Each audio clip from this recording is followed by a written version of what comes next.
Thank you. Thank you guys for the warm welcome. We're going to speak the truth. That's how we do it.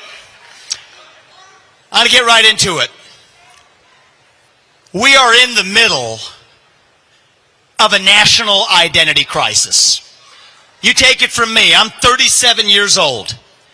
I'm the first millennial ever to run for U.S. president as a Republican. And I will tell you, thank you. I'll tell you what's going on in our country. It's true in my generation. It's true of all of us right now. We are hungry for a cause. We are hungry for purpose and meaning and identity at a time in our national history when the things that used to fill our void, faith, patriotism, hard work, family, these things have disappeared. And that leaves a black hole in its wake. What happens when you have a black hole that runs that deep? The poison begins to fill the void. Wokeism, transgenderism, climatism, COVIDism, depression, anxiety, fentanyl, suicide. You think it is an accident that we see the same secular religions in the United States at the same time? It is not. These are symptoms of a deeper void in our country. And I think that is our opportunity now, as a conservative movement, to now finally level up and say we are no longer just running from something. We're going to start running to something. To our vision of what it means to be an American today. You ask somebody my age that question, what does it mean to be an American? You get a blank stare in response. That is the vacuum. That is the void. And now is our moment to deliver an answer to that question, what it means to be an American, that dilutes the woke agenda to irrelevance. Let's talk about it. What does it mean to be an American? It means we believe in meritocracy, the pursuit of excellence, that you get ahead in this country, not on the color of your skin, but on the content of your character and your contributions. That is why we will end affirmative action in every sphere of American life. It is a cancer on our national soul. It means we believe in the rule of law, that your first act of entering this country cannot break the law. That is why we will use the U.S. military to secure our own southern border. That is what it means to defend this country. It means we believe that the people we elect to run the government ought to be the ones who actually run the government, not this bureaucracy, the deep state, the administrative state that runs the show today. And that is why I've said that we're not just going to reform these agencies. When these agencies, from the Department of Education to the FBI, to the ATF, to the IRS, shouldn't have never existed in the first place. We will not just reform them, we will shut them down.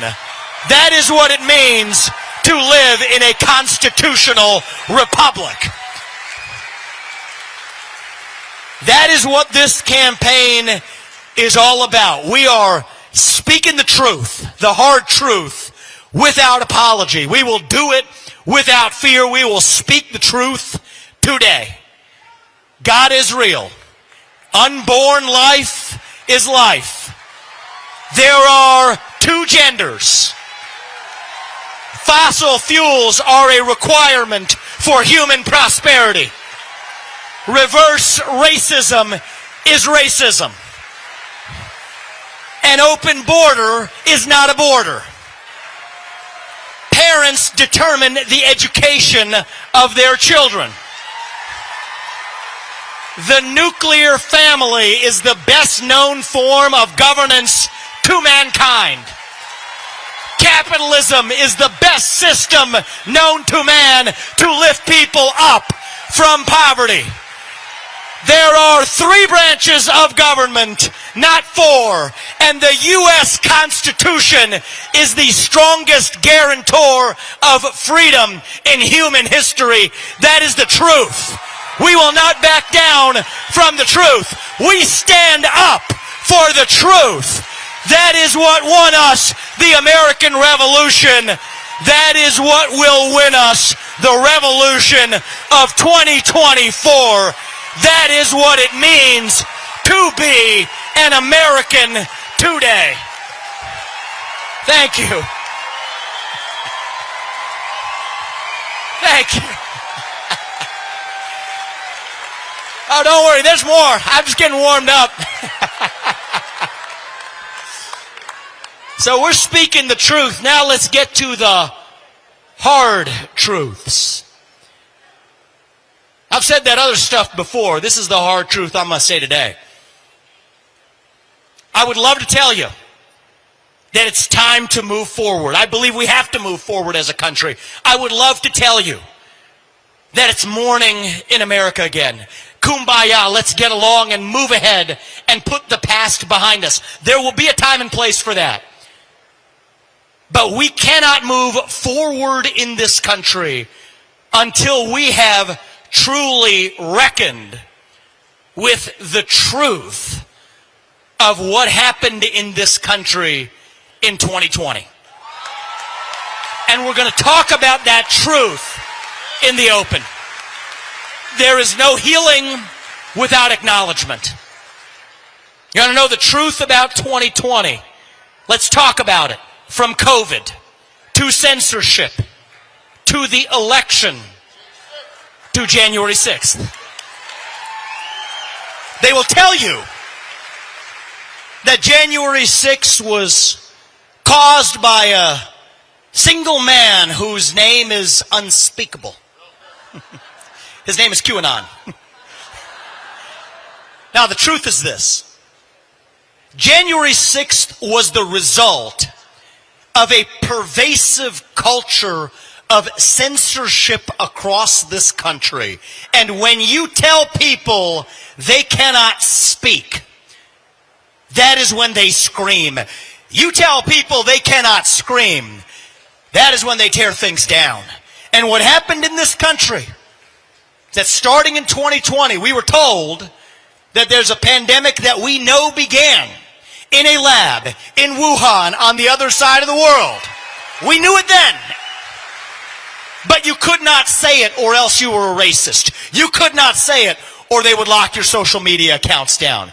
You were told that you had to stay locked down in your homes and you couldn't protest a lockdown. You couldn't talk about school lockdowns on social media. You had to stay locked in your basement even as BLM and Antifa traveled the streets of this country and burned them to the ground. You were told that it takes somehow 10 years to make a new medicine or a vaccine, or else you can't take it unless it's safe for 10 years. And yet, they develop a vaccine in less than a year and they mandate that you take it without asking any questions. And you were told that if you disagree with all of this, that if you don't like the direction of this culture of censorship and authoritarianism in the United States, that you have an election to set this right.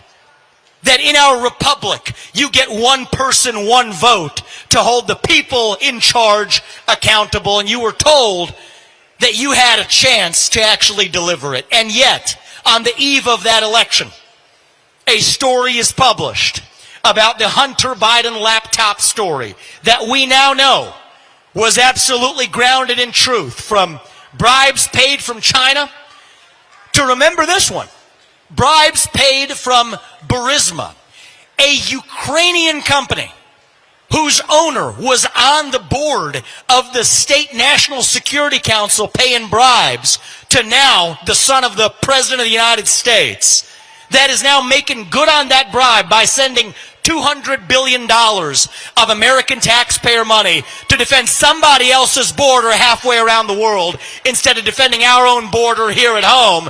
You were told that we actually had an election in this country, and yet What happened? They did not let you send that story on social media. They shut down the account of the fourth largest paper in circulation in the United States, the New York Post, founded by Alexander Hamilton. That is how you get to January 6th. And so that is the truth, and we're not going to be able to move forward until we look ourselves in the mirror and ask ourselves deep down who we really are as a people. My rule is, if Vladimir Putin were doing it, and we would call it a threat to democracy, it is a threat to democracy when we do it here at home ourselves. That is the truth. And once we acknowledge the truth, then we can have a conversation about actually moving forward in this country. I grew up, I'll tell you about it, into a generation where we were taught to celebrate our diversity and our differences so much that we forgot all of the ways we are really just the same as Americans. That's what we've forgotten as Republicans, as conservatives, as Americans.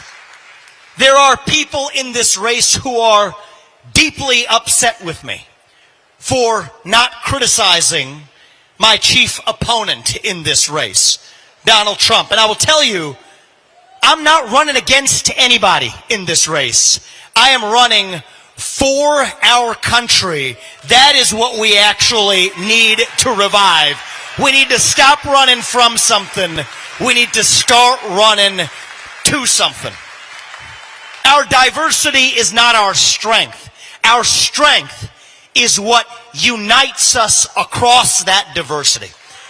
Without a think about it, we're really just a different looking group of two-legged higher mammals walking some geographic space we call a country, doing what our iPhones told us to do on a given day. That's not America. America is a vision of what that place can be. E pluribus unum, we say for a reason. It means from many, one.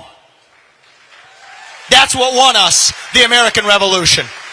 That is what reunited us after the Civil War. That is what won us 2 world wars and the Cold War. That is what still gives hope to the free world. And if we can revive that dream over group identity and victimhood and grievance, then nobody in the world, not a nation, not a corporation, not a virus is going to defeat us. That is what American exceptionalism is all about. And that is what we together will revive to save this great nation. Thank you all. God bless you. God bless your families. And God bless our United States of America. Thank you.